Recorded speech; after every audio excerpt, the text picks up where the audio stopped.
After World War I, the League of Nations created the free city of Danzig, the modern-day Gdansk.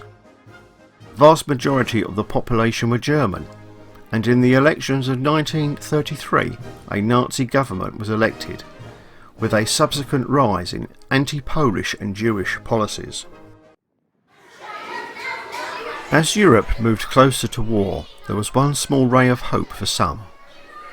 In front of the main railway station in Gdansk there is a monument to what became known as the Kindertransport.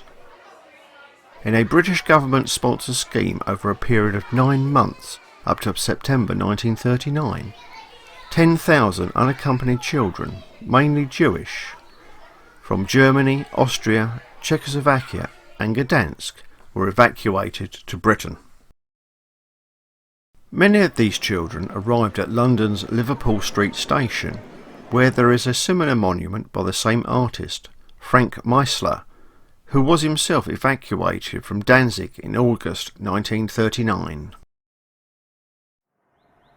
The Polish government was permitted to maintain several institutions in Danzig, including the military transit depot and the Polish post office. The military transit depot was located on a peninsula to the north of the port known as Westerplatte, and housed about 200 military and railway personnel. At 04:48 hours on the 1st September 1939, the German battleship Schlieswig Holstein, on a courtesy visit, fired the first salvo of World War II on the depot.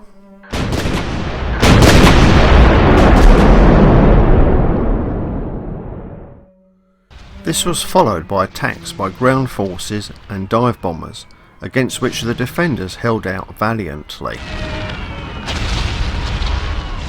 On the same morning, Danzig SS and other units attacked the Polish post office. Although post office workers, the staff had military training and were armed with machine guns and other weapons. The defenders held out for 15 hours before surrendering. They were then court-martialed and executed as illegal combatants. About 48 Poles died, including the 10-year-old daughter of the caretaker.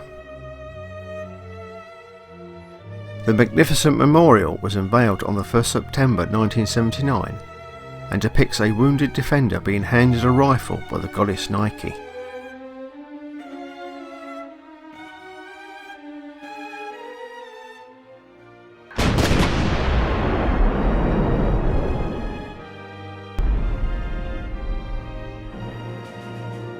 The garrison of Westerplatte meanwhile survived repeated attacks before surrendering on the 7th of September. The garrison's courage was recognised by the fact the depot commander was allowed to keep his sword.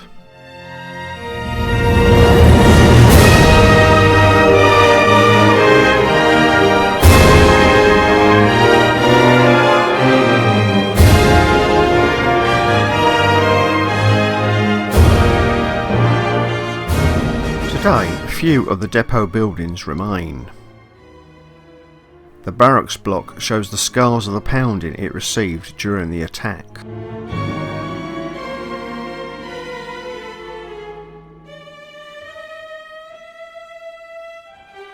Guardhouse No. 1 has been rebuilt as a museum, and 2 shells from the Schlieswig Holstein stand outside. And those who fell during the battle are remembered in a small cemetery.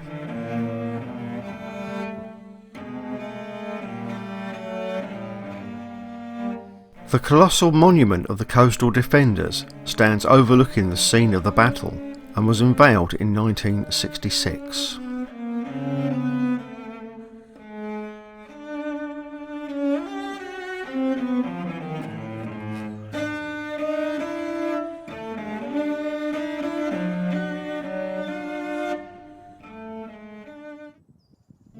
Prior to the German invasion of Poland on the 1st September 1939, the Danzig authorities had already drawn up lists of Polish intelligentsia and other potential troublemakers.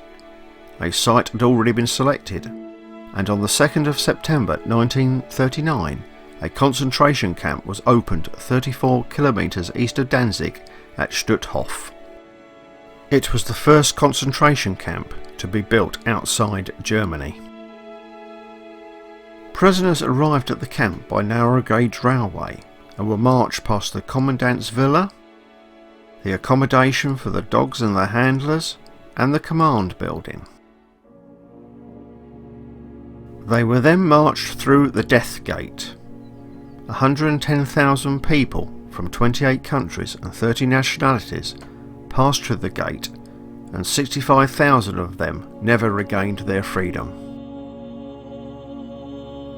The camp consisted of various barrack blocks and workshops, surrounded by electric fences and 25 guard towers, making escape almost impossible. In the stark, almost sterile conditions of today, it is difficult to imagine the appalling conditions in which the prisoners were kept. Their clothes and personal possessions were taken away from them, and they were kept in overcrowded and insanitary huts. Many died by being worked to death, malnutrition and disease, including typhus. Sick prisoners were treated with paper bandages and iodine. Seriously ill patients were killed with an injection to the heart. The gas chamber was originally used for the disinfecting of clothing, but in 1944 it became part of the final solution, and Jews and others were gassed with Cyclone B.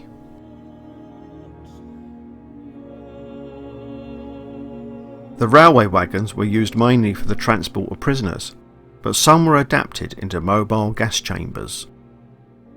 The crematorium was used to burn the bodies of the prisoners. Sick Jewish women were shot in the back of the head and placed 12 at a time in the ovens. Outside this building were the gallows, where prisoners specially selected by the Gestapo were executed.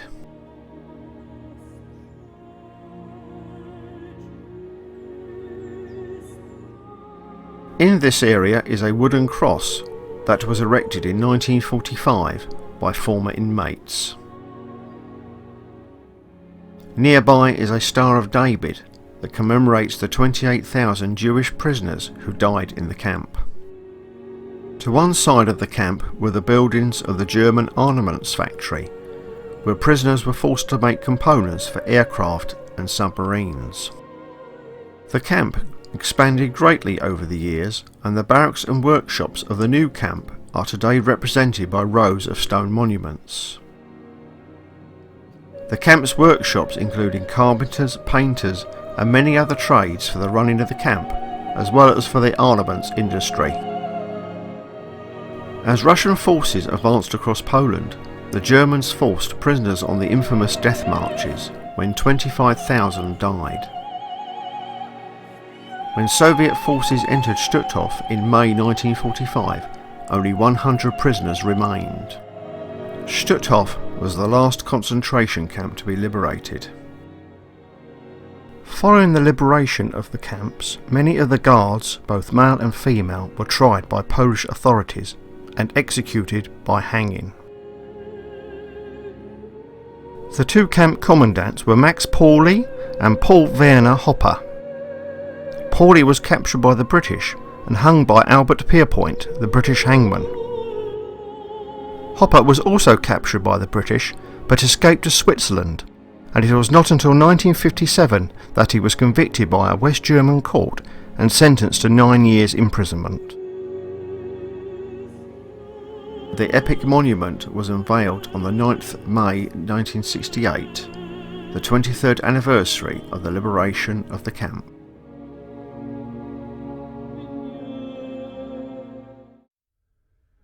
The city of Gdansk was almost totally destroyed by the Russians during their occupation, but was rebuilt mainly in the 17th century style, removing all traces of German influence. So the modern visitor can see the famous Long Street with its ornate buildings and the Neptune fountain.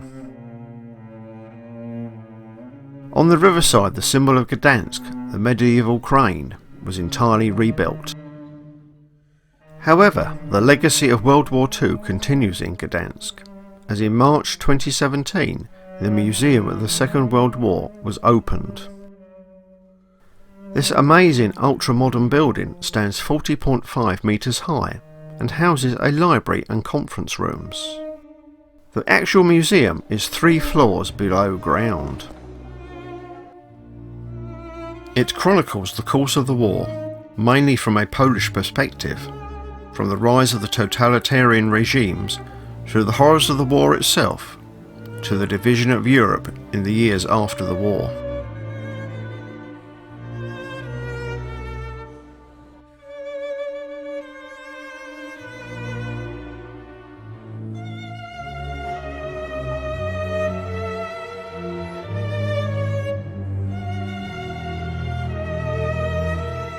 Following the Soviet invasion, Poland, like much of Central and Eastern Europe, was in the communist bloc, and it was not until the 1980s and the rise of the Solidarity movement that Poland and Gdansk would eventually regain their freedom.